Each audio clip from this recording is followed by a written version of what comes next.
Next speaker, he's going to talk about the state-of-the-art folding schemes. Please put your hands together for Carlos! So yeah, I'm Carlos. I work at the Ethereum Foundation, specifically in the PSI team, doing all sorts of privacy-related stuff.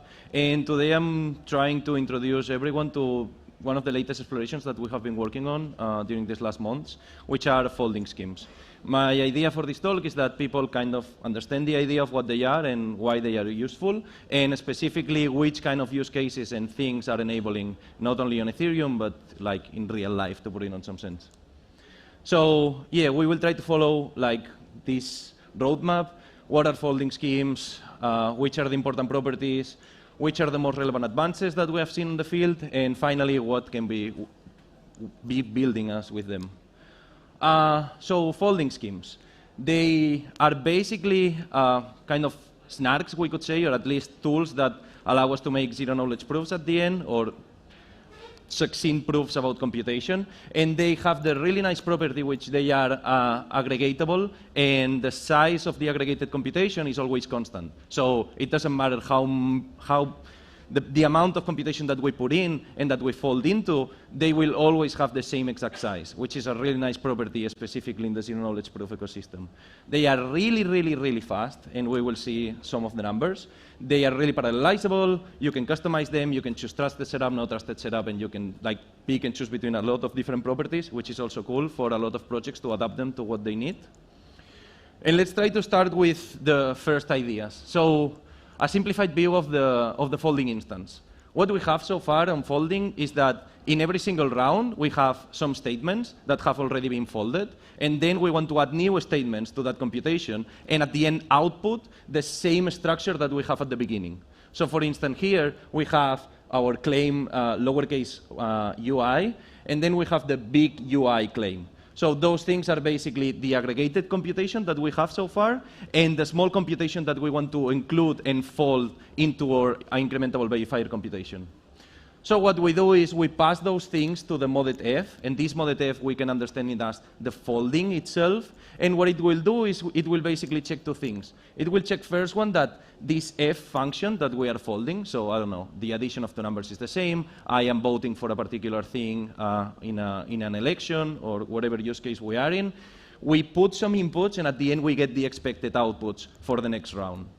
Also, we will have some verifier of the non-interacting folding scheme. What we'll do is basically it will check that the previous fold that we have done was actually performed correctly. So that if I know that the previous fold was done correct, then I can trace that to the very beginning of the computation, and I'm sure that from the beginning up until now, all of the computation that I have aggregated so far is satisfied or is correct. Not only that, we also need something that proves that the previous statement was correct, and we will need to prove that the new statement that we're generating is also correct. That's why we also have at the bottom this folding prover instance. And we will try to go a bit more in depth about that in the next slides. So a good way to see folding is that if you see this image, basically it's replicated here, but in a chain. And the fashion or the style on which we do those things is basically we have our F0, which is some beginning of the aggregation that prover and verifier agree upon to. And then everything that we do is we get a new instance, we fold them, and at the end we just have one.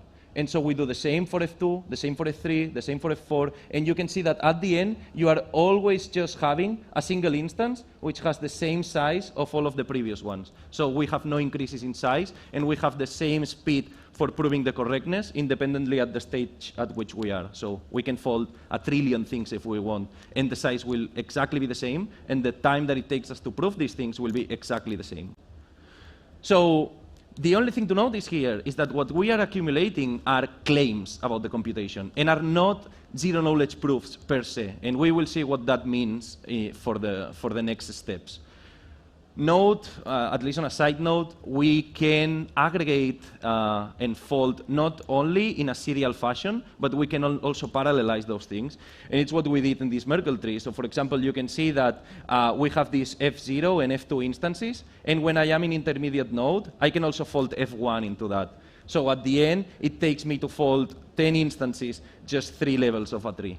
And all those 3 levels can be computed in different machines and can just aggregate on the top together when they go up. So the nifs verifier. The nifs verifier, we have said so far that we need to prove the correctness of the previous folding in order to be able to fold again, right? So the nifs verifier is what basically takes care of saying, okay, I got this previous incrementable verifier computation instance, and it contains kind of a proof, let's say, so that we can be sure that the actual fold that we will do will also continue to be correct if our inputs are correct. The thing that you do inside of this proof is like negligible almost, and that's why the claiming is so fast. Because the only thing that you need to do is you need to commit to your witnesses, and you need to commit to some other extra things. I simplified here a lot, but you have cross terms, and you have some amortization factor, to put it on some sense, in a lot of schemes. And you also need to compute a hash. At the end, all that the prover is checking in the claims is that the previous claim plus doing a random linear combination with the actual claim gives us the next claim that we will use in the next folding instance. And so it does the same for all of the auxiliary things that need to be folded. So that the idea at the end is, okay, I need to do very little work in order to prove to the next person that will be folding that what I did is correct. And so the folding can still be performed over and over and over and over with the minimal overhead possible, whilst allowing us to parallelize all of the proving and putting as many computation as we can in these instances. So, as I said, claims are fast to compute, and you saw the previous slide that it contained some kind of formulas. Basically, these formulas are, this is what it summarizes into. In every single folding proof, what we have is usually 2 elliptic curve additions, 1 elliptic curve multiplication, and one snark-friendly hash. So what this translates at the end is that we have some folding overhead. So let's say I want to prove, I don't know, an addition of 2 numbers, or I want to prove whatever statement it is. Since I need to perform in the circuit to prove the correctness of the folding 2 elliptic curve multiplications, 2 elliptic curve additions, and 1 hash, this is more or less 20,000 constraints in a regular circuit, in R1CS, for example. So at the very least, I need twice the amount of constraints for my logic in the folding. So let's say if I need to fold some kind of statements or computation, this computation needs to be at least more than 40K constraints when represented in a circuit, so that this is worth. Why wouldn't it be worth otherwise? Well, because we will be spending more on proving the protocol rather than proving our actual computation, which would make no sense at all. So then it comes the question of, then how much do I need to fold if I want to make worth it the folding? We have other schemes like Starks, for example, which are recursive. So that means that one Stark can verify another Stark and also add new computation, which is a really similar use case than what folding is doing. So as I represented here, we have our folding process, which is just doing claims and proving those claims. And this is blazingly fast. You will see the benchmarks in a second.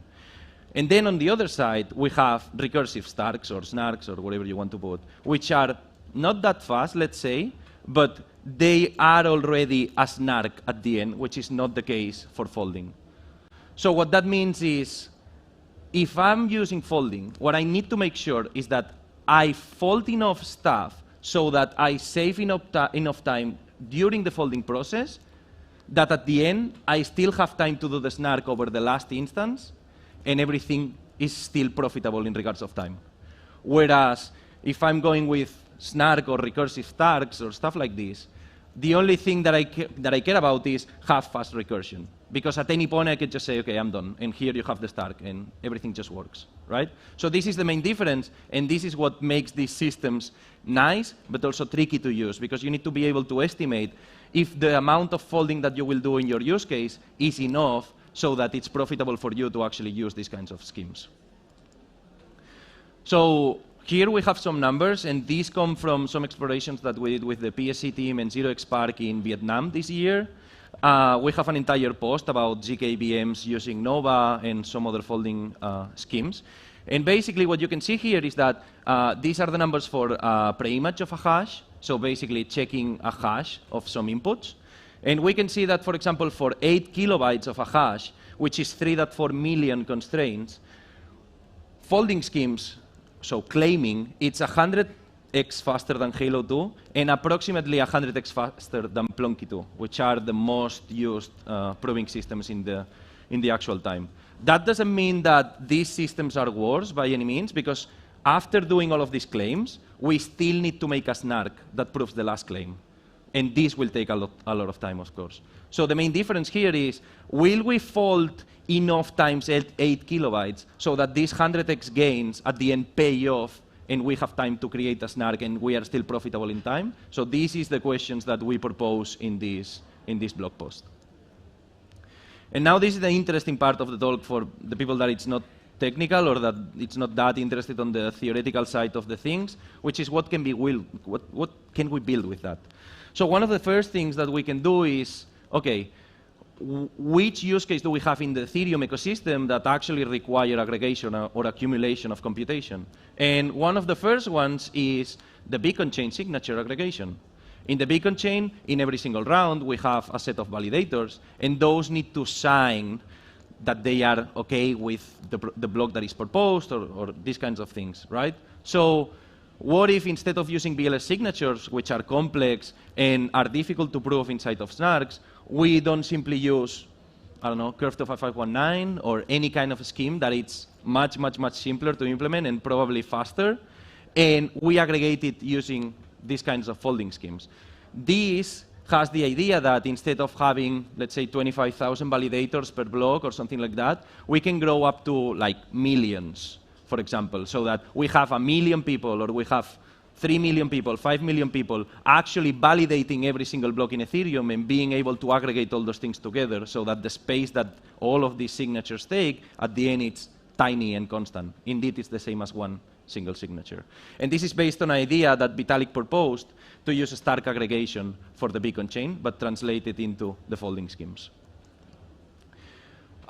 This is just a easy summary, but the main idea of this use case is that we divide all of the set of validators into subnets, where we have, let's say, 512 or 1024 validators. All of those aggregate all of their own signatures, so at the end they have a single IBC. And this IBC is sent to upper levels of a tree that coordinates all of the validators. And at the end, we end up with a single instance that has the size of a single signature, and that proves that 1 million validators, or whatever amount we can handle, is able to validate a particular block at a particular time. Not only that, but notice that we could achieve some kind of Mina style of things, because the last IBC that we have can be aggregated with the next block's IBC and have one of them only. So you don't need to keep the history of IBCs of the signature aggregations of the beacon chain. You just keep the last one. And this is proving the entire beacon chain history of signature aggregation and proposals. So this is the real power of this use case. We also have one use case in the Polygon ZKEVM, and they have been like really helpful because they have been pushing forwards for the inclusion of some curves like King, which is a cycle to BN256, and they have been working pretty hard on that regard also, which is the fact that they have a lot of ECDSA signatures to verify, right? So they have a rollup, that means they have Ethereum transactions, and that means that they have a lot of signatures that they need to throw as public input into their proposed block inside of a proof. Well, they of course don't want to handle with that, because having like 70 or 80 or 100 ECDSA signatures as public inputs in a ZK snark proof is tough. You might need to hash it. You might need to do some techniques to compress this thing. And this is something that, first of all, makes your system slower, and second, forces you to pass a bigger amount of data. So instead of just dealing with all of these signatures in a block and needing to pass all of them or hash them and then unfold them or unroll them inside of the snark, we can just use folding schemes, aggregate all of these signatures, and then simply pass the proof of the latest IBC into the ZKP proof. So with that, we just need to verify a single signature, and indeed, we are verifying all of the signatures inside of the block on the rollup. And the size is the size of a single ECDSA signature instead of the size of 60, 100, or whatever they can handle. So there's another thing about folding schemes which would be nice to explore, which is ZKWASM and ZKLLVM. So WebAssembly or LLVM are common intermediate representations or languages or systems that we use to represent our logic for our programs. And the idea is, what if we can actually prove with incrementable verifiable computation that you have executed an opcode of the LLVM IR, or you have executed an opcode of WebAssembly? Well, that will translate quickly into, if I can claim that I executed all of these opcodes, that means that I can just code something in Rust, C, C++, Kotlin, whatever it is, and I can directly throw that into the compiler, so to LLVM or to mscriptem for WebAssembly, for example.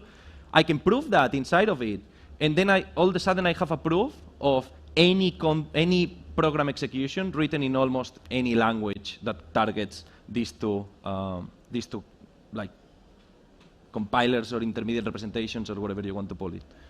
So we did a big amount of work in order to explain how this would work, and you can see it here. It's behind this QR, and it's an entire blog post on ZK Research that explains all of the techniques that we should use, how we will handle memory, and basically all of those things. I can be back to this slide if you need it later.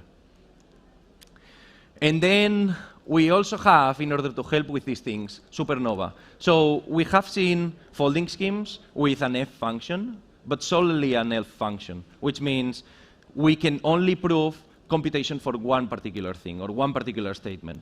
But what if now we can have n F functions inside of our IBC instance? Now, all of a sudden, I can put opcode 1, opcode 2, opcode 3, add, mul, XOR, whatever, mload. I can implement the entire thing into a single folding, into a single IBC instance, and I can just fold that. And whatever opcode is coming to me, I can just put it on whatever place it's needed and continue the folding. And that's probably at least the most promising thing that we have so far in order to go through VM proving and execution. As you can see here, I did a really small example, and this is taken from the blog post that I told you, which is, let's suppose that you have a small VM, you have add, mul, XOR, and shift right. You can implement a circuit for each of those things, and every of those things, it's targeting a particular opcode on the execution of the trace that you built. So that at the end, you have a single instance, as we saw here, that it's eating up the entire trace of computation that you can see here. There's cool tools for that. I will not enter into much detail, but you have Powder, which is built by Chris and Leonardo and some others, and it's a really cool DSL built on the top of PIL, which is built by the Polygon team. And you can nowadays just type Rust, and this Rust is compiled into RISC-V, and they prove the entire set of opcodes of RISC-V. So basically, you can prove any computation with almost any language you want that compiles to RISC-V. And it's a really cool idea. You should check it out. Like here, you have some details on how they define the opcodes and the trace of computation that the snark has at the end. And the final idea, I don't have much time, so I will not enter too deep into that, but it's cloud-based delegated proving.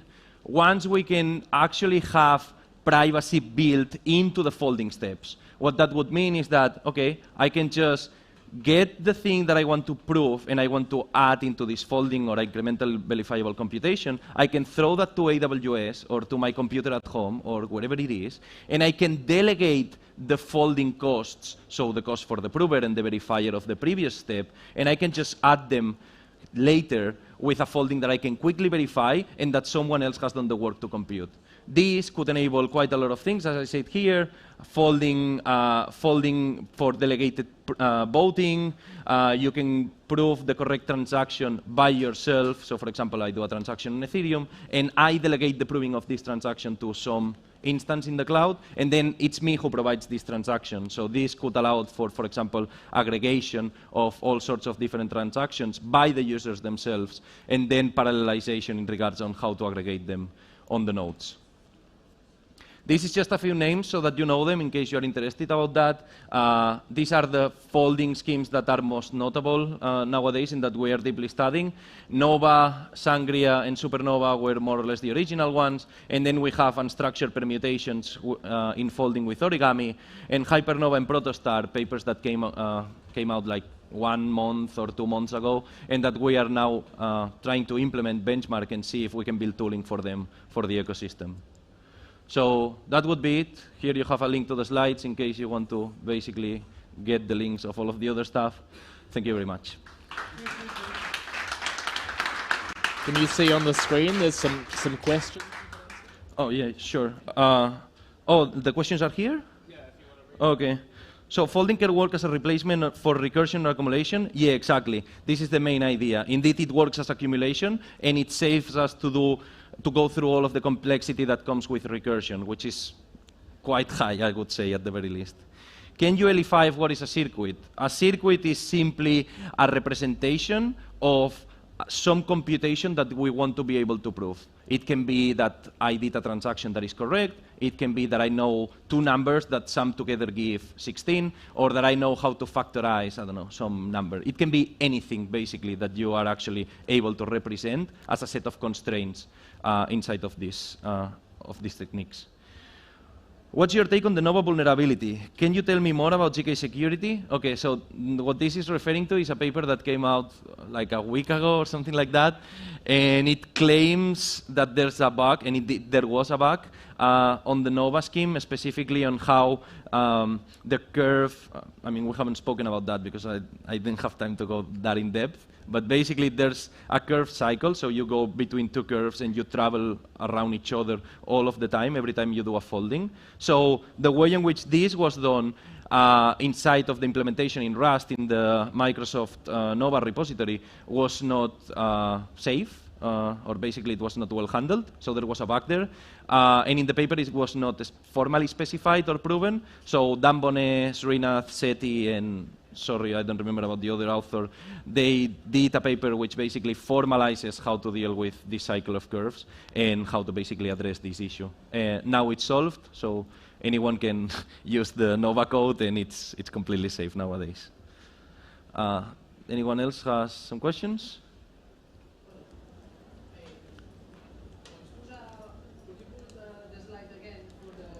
I'm not sure I can go back to any slide right now, but if you are able to explain, no, we cannot. So I would think that, I mean, if you want to ask, but otherwise that should be it. Yeah, I will ask for. No, it was only for the link that you have shown for the slides to download the rest of the explanation. I can share the link right now, and I believe this is recorded, so you can also see it online. Anyone interested? I've been sacrificing myself for you. Thank you very much, everyone. Tell us, everybody.